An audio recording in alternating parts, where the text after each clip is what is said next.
샬롬 로중 읽어주는 지입니다. 오늘은 8월 31일 목요일 로중입니다. 주님은 그의 백성을 하늘 양식으로 배부르게 해 주셨다. 그분은 반석을 갈라서 물이 흐르게 하셨고 마른 땅에 강물이 흐르게 하셨다. 이것은 그가 거룩하신 말씀을 기억하셨기 때문이다.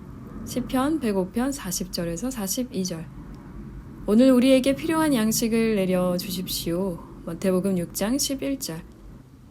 주님의 빛으로 충만하게 채워지는 하루 보내세요. 샬롬 하올람.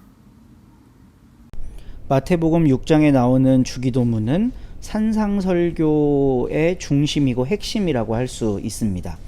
산상설교가 가르치고 있는 바를 어떻게 이해하고 실행할 수 있는가, 이게 바로 이 기도문에 담겨 있어요. 오늘 우리가 함께 읽은 가르침의 본문은 그 중에 오늘 우리에게 필요한 양식을 내려주십시오 라고 하는 구절입니다. 광야의 시대를 거쳐왔던 이스라엘 백성, 그리고 1세기 팔레스타인에서 엄청난 수탈을 경험하고 있었던 이스라엘의 일반 민중들에게 이 기도문이야말로 정말로 절실한 거였을 거예요. 당장 내일 끼니를 걱정하며 살아야 하는 그들의 삶이었기 때문에 그렇습니다. 오늘 우리에게 필요한 양식을 내려주십시오 라고 기도하면 하나님이 그 다음날 뭘 하나 뚝 떨어뜨려 주실까? 그렇진 않았을 거예요. 제가 신학교 다닐 초반 무렵에 이런 책이 유행했어요. 1만 번 응답받은 뮬러의 기도. 근데 요새는 5만 번 응답받았다 그러더라고요. 이 뮬러는 고아원을 운영하는 사람이었습니다. 그리고 한 15만 명이나 되는 어마어마한 수의 부모 잃은 아이들을 돌보고 양육했어요. 그 사역을 하면서 뮬러가 얼마나 많은 눈물의 기도를 했겠습니까? 벌써 한 20년 전에 읽었던 책이라 기억이 정확한지는 모르겠지만 이런 기도도 있더라고요. 그러니까 당장 내일 아이들 먹일 음식이 없는데 기도를 했다는 거예요. 하나님, 저 아이들 굶기면 안 되잖아요. 근데 그날 저녁에 어떤 빵 공장에서 트럭 한 대가 옵니다. 아, 이거 시중에 유통할 수 없는 건데 안전한 음식인데 아이들을 먹이라고. 그러니까 뮬러는 그런 것들을 다 기도 응답으로 카운트해서 자신의 그 간증집에 기록을 해요. 기독교인들 중에 선한 사역에 관심이 있는 사람들은 이 기도에 큰 감명을 받았습니다. 그리고 똑같은 기도를 했겠죠. 그러면 하나님이 당장 내일 먹을거리를 뚝 떨어뜨려 주실까? 그렇지는 않을 겁니다. 뮬러의 기도와 그의 삶은 하나님과 뮬러 사이에서 일어난 특별한 관계성 속에서 만들어지는 거예요.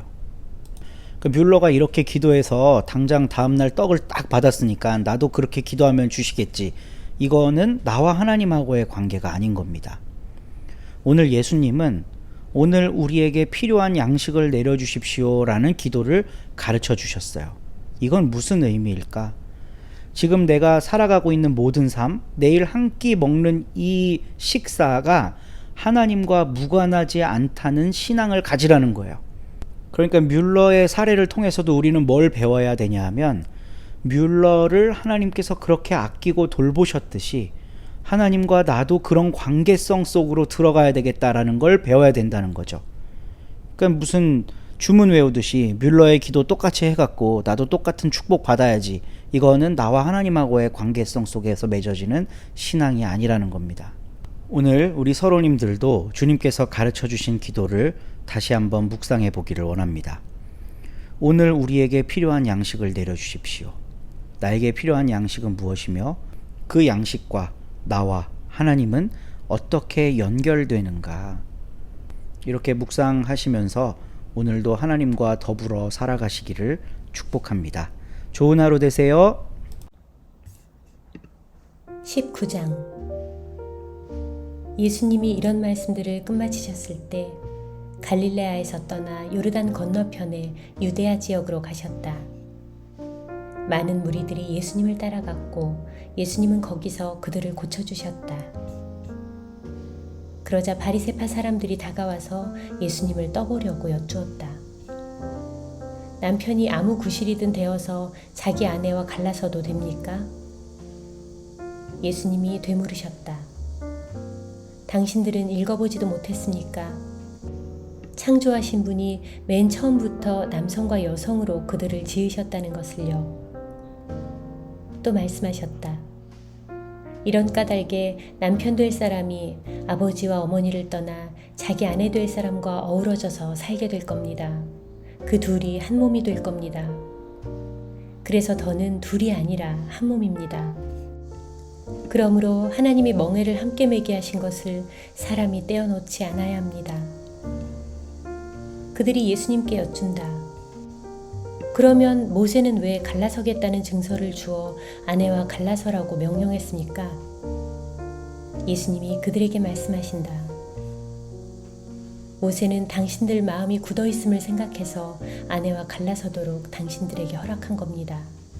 처음부터 그런 것은 아니었습니다. 당신들에게 말합니다. 누구든 음란한 짓 아닌 일로 자기 아내와 갈라서고 다른 여자와 결혼하는 사람은 바람을 피우는 것입니다.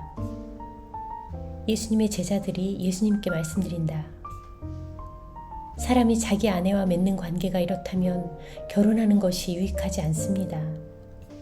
예수님이 그들에게 말씀하셨다. 모두가 이 말씀을 알아듣는 것은 아닙니다. 하나님이 허락하신 사람만 알아듣습니다. 엄마 뱃속에서부터 성기능에 장애가 있는 남자로 태어난 사람들도 있습니다. 사람들이 그렇게 만든 경우도 있습니다. 하늘나라 때문에 스스로 그렇게 된 사람들도 있습니다. 알아들을 수 있는 사람은 알아듣기 바랍니다. 그때 사람들이 어린이들을 예수님께 데려왔다. 예수님이 손을 얹고 기도해 주시도록 하려는 것이었다. 그런데 제자들은 그 사람들을 꾸짖었다. 그러자 예수님이 말씀하셨다. 어린이들을 그냥 두세요. 나한테 오는 것을 막지 마세요. 하늘나라는 이런 사람들의 것이니까요. 그리고 그들에게 손을 얹어주신 뒤에 거기서 떠나가셨다. 그런데 보라, 한 사람이 예수님께 다가와서 이렇게 여쭈었다. 선생님, 제가 무슨 선한 일을 해야 영원한 생명을 얻겠습니까? 예수님이 그에게 대답하셨다. 선한 일에 대해서 왜 나에게 묻나요? 한 분만이 선하십니다. 생명에 들어가고 싶으면 계명들을 지키세요. 그 사람이 예수님께 말한다. 어떤 계명 말입니까? 예수님이 대답하셨다. 사람을 죽이지 마라. 배우자 아닌 사람과 잠자리 하지 마라. 도둑질하지 마라. 거짓 증언하지 마라. 아버지와 어머니를 받들어 모셔라. 또 너의 이웃을 너 자신처럼 사랑하라 하는 계명 말입니다. 그 젊은이가 말한다. 이 계명들은 다 지켰습니다. 아직도 모자라는 것이 무엇입니까? 예수님이 말씀하셨다. 완전하게 되고 싶다면 가서 그대에게 있는 것들을 팔아서 가난한 사람들에게 주세요. 그러면 그대가 하늘에서 보물을 차지할 겁니다. 그리고 이리로 와서 나를 따르세요. 이 말씀을 듣고 그 젊은이는 괴로워하면서 떠나갔다. 그에게는 모은 재산이 많았기 때문이다. 예수님이 제자들에게 말씀하셨다. 아멘, 그대들에게 말합니다. 부자가 하늘나라에 들어가기는 어려워요. 그대들에게 다시 말합니다. 낙타가 바늘기로 빠져나가는 것이 부자가 하나님 나라에 들어가는 것보다 더 쉽습니다. 이 말씀을 듣고서 제자들이 너무나 놀라 그러면 누가 구원받을 수 있습니까? 하고 여쭈었다. 예수님이 찬찬히 그들을 보시고서 말씀하셨다. 사람으로서는 이 일을 할 수 없지요. 그러나 하나님은 모든 것을 하실 수 있습니다. 그때 베드로가 예수님께 대답했다. 보십시오. 우리야말로 모든 것을 버려두고 선생님을 따랐습니다. 그러니 우리에게 돌아올 몫이 무엇입니까? 예수님이 말씀하셨다. 아멘, 그대들에게 말합니다. 그대들이야말로 나를 따랐어요.